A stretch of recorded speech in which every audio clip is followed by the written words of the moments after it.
Friends, Hindi ज्ञान channel में आपका स्वागत है। आज हम जिस टॉपिक के बारे में बात करने वाले हैं वो है हिंदी व्याकरण के कुछ महत्वपूर्ण प्रश्न।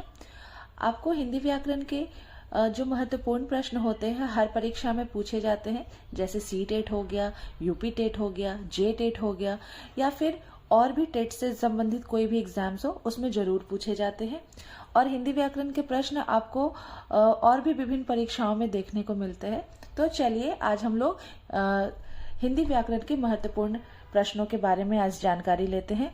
इससे पहले अगर आप लोगों ने हमारे चैनल को अभी तक सब्सक्राइब नहीं किया है तो प्लीज इसे सब्सक्राइब कर लें। और अगर आपको मेरा चैनल अच्छा लगता हो या फिर हमारी वीडियो सारे अच्छे लगते हो तो प्लीज वीडियोस को लाइक करना ना भूलें और अपने दोस्तों के साथ शेयर जरूर करें, ताकि जो भी हमारे इम्पोर्टेंट वीडियोस आते हैं वो आपके फ्रेंड्स को भी मिल सके। तो चलिए आइए हम शुरू करते हैं हिंदी व्याकरण के महत्वपूर्ण प्रश्न। पहला क्वेश्चन यहाँ पर है कि मात्रा के आधार पर स्वर कितने प्रकार के होते हैं। मात्रा के आधार पर स्वर को कितने भागों में बांटा गया है, ऐसा क्वेश्चन पूछा जा रहा है। तो मात्रा के आधार पर स्वर को दो भागों में बांटा गया है। ठीक है, मात्रा के आधार पर स्वर को दो भागों में बांटा गया है। कौन कौन सा है? ह्रस्व स्वर और दीर्घ स्वर। एक और भी स्वर होता है जिसको प्लूत कहते हैं, लेकिन वो संस्कृत में आता है। ठीक है, तो मात्रा के आधार पर स्वर को दो भागों में बांटा गया है, ह्रस्व और दीर्घ। ठीक है, नेक्स्ट क्वेश्चन देखिए, एक से अधिक वर्णों के मेल को क्या कहते हैं? एक से अधिक वर्णों के जब मेल होते हैं तो उसको क्या कहते हैं? तो उसको हम लोग व्यंजन कहते हैं। जब एक से अधिक वर्ण का मेल होता है तो उसको हम लोग क्या कहते हैं? व्यंजन कहते हैं। ठीक है, अब देखिए नेक्स्ट क्वेश्चन देखिए, छोटी ई, बड़ी ई, च, छ, ज, झ आदि का उच्चारण स्थान क्या है? ठीक है, उच्चारण किससे होता है? मतलब जब हम बोलते हैं च, छ, ज, झ, ठीक है, तो ये कहाँ से उच्चरित हो रहा है, ये कहाँ से बोला जा रहा है? तो ये बोला जा रहा है तालव्य से। ठीक है, ये बोला जा रहा है तालव्य से। चलिए अगले क्वेश्चन की तरफ हम लोग बढ़ते हैं। हिंदी में ध्वनियां कितने प्रकार की होती है? हिंदी में कह रहा है कि ध्वनियां कितने प्रकार की होती है। तो हिंदी में जो ध्वनियां है वो दो प्रकार की होती है।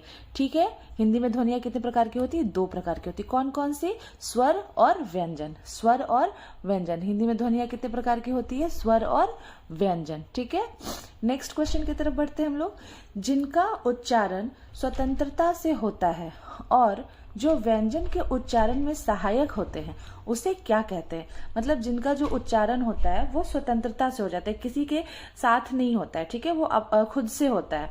और जो व्यंजन के उच्चारण में सहायक होते हैं उसे क्या कहते हैं? तो उसे हम लोग स्वर कहते हैं। ठीक है, उसे हम लोग क्या कहते हैं? स्वर। स्वर। ठीक है, उसे हम लोग क्या कहते हैं? स्वर कहते हैं। चलिए अगले क्वेश्चन की तरफ हम लोग बढ़ते हैं।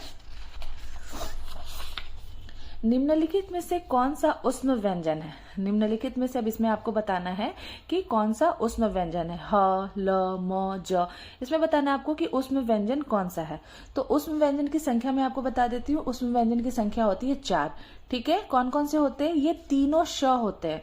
तीनों श, तलावी श, मूर्धनी स और दंती स, ये तीनों श और ह।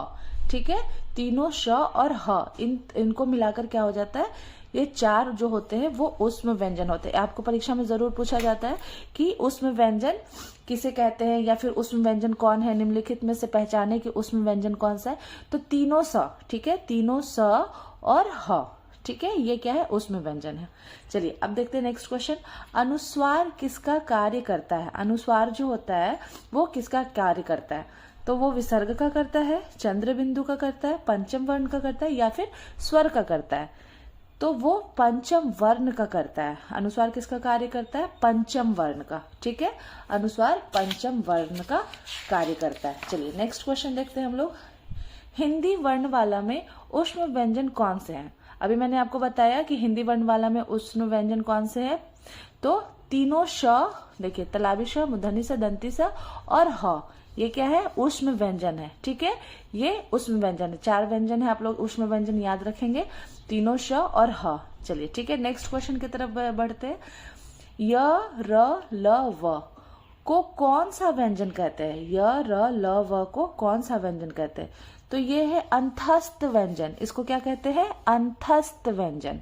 ठीक है, य र ल व को अंतस्थ व्यंजन कहते हैं। अगर आपको ये भी क्वेश्चन पूछेगा कि य र ल व को कौन सा व्यंजन कहते हैं, अंतस्थ व्यंजन कितने हैं, तो अंतस्थ व्यंजन 4 है। अंतस्थ व्यंजन कौन कौन से है, तो य र ल व है।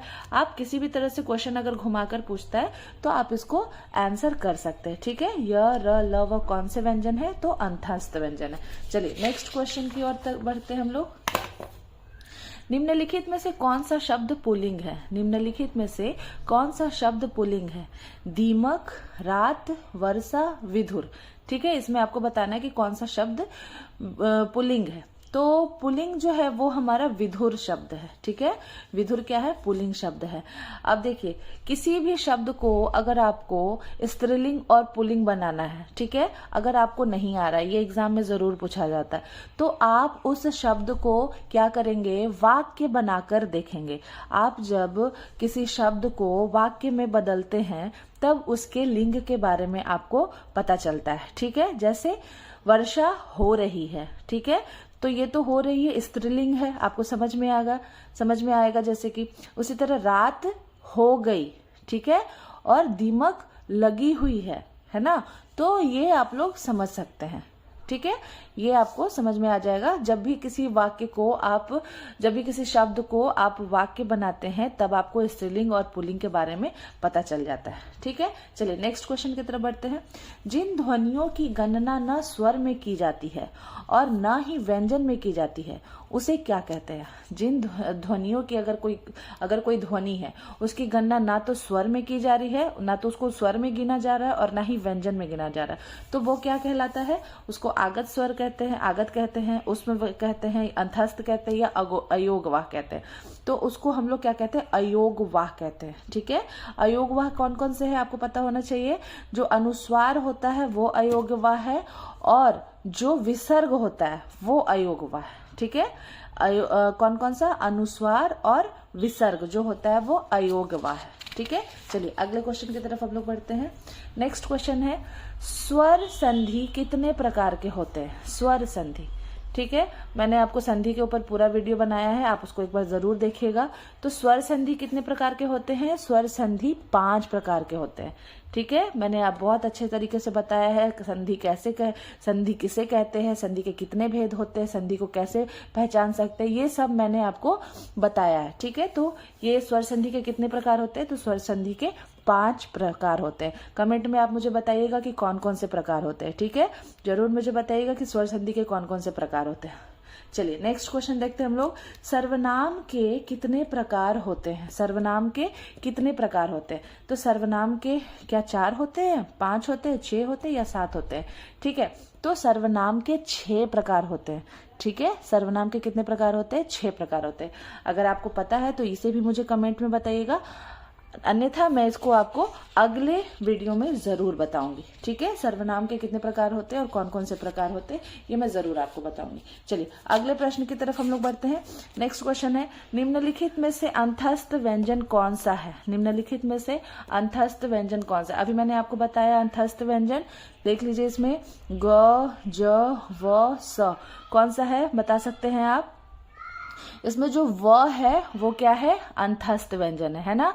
इसमें जो व है वो क्या है, अंतस्थ व्यंजन है। अभी मैंने बताया ना, य, र, ल, व 4 अंतस्थ व्यंजन होते हैं। कौन कौन से, य, र, ल, व। तो व क्या है, अंतस्थ व्यंजन है। तो हमारा सही क्या हो जाएगा, ऑप्शन सी सही हो जाएगा। चलिए नेक्स्ट क्वेश्चन देखते हैं हम लोग। वर्णमाला में स्पर्श व्यंजनों की संख्या कितनी होती है। वर्णमाला में जो स्पर्श व्यंजन होती है उसकी संख्या कितनी होती है। तो वर्णमाला में जो स्पर्श व्यंजनों की संख्या होती है वो टोटल कितनी होती है, 25 होती है। ठीक है, वर्णमाला में टोटल स्पर्श व्यंजनों की संख्या कितनी होती है, 25 होती है। अच्छा, स्पर्श व्यंजन किसे कहते हैं, स्पर्श व्यंजन किसे कहते हैं। स्पर्श व्यंजन जो वो उसे कहते हैं कि जब हम किसी भी व्यंजन, किसी भी वर्ण को जब हम बोलते हैं, ठीक है, और जब हम बोलते हैं तो वो जब हमारे मुख से निकलता है तो वो हमारे मुख में कहीं ना कहीं वो स्पर्श करते हुए, हमारे मुंह में किसी न किसी भाग को वो स्पर्श करते हुए जब बाहर आता है तो उसे हम स्पर्श व्यंजन कहते हैं। ठीक है, कौन कौन से होते हैं, तो कवर्ग यानी क, ख, ग, घ, ङ, च वर्ग च, छ, ज, झ, य, ठीक है, ट वर्ग ट, ठ, ड, ढ, न, तवर्ग, तथ दध न और पवर्ग, पफ बभ म। ये सारे कितने होते हैं? 25। 25 कितने होते हैं? स्पर्श व्यंजनों की संख्या टोटल कितनी होती है? 25 होती है। ठीक है, तो ये है कुछ महत्वपूर्ण प्रश्न हिंदी व्याकरण के। इसमें मैं और भी बहुत सारा अभी क्वेश्चन लाने वाली हूँ, तो इसके लिए आप क्या करेंगे, हमारे चैनल को सब्सक्राइब करेंगे ताकि मेरे आने वाले जितने भी वीडियोस हो आपको वो मिलते रहे। और अगर आपको मेरा वीडियो अच्छा लगा हो तो प्लीज इसे लाइक करें और अपने दोस्तों के साथ जरूर शेयर करें ताकि उनकी थोड़ी बहुत मदद हो सके। तब तक के लिए हम लोग अगले वीडियो में फिर मिलेंगे। तब तक के लिए धन्यवाद।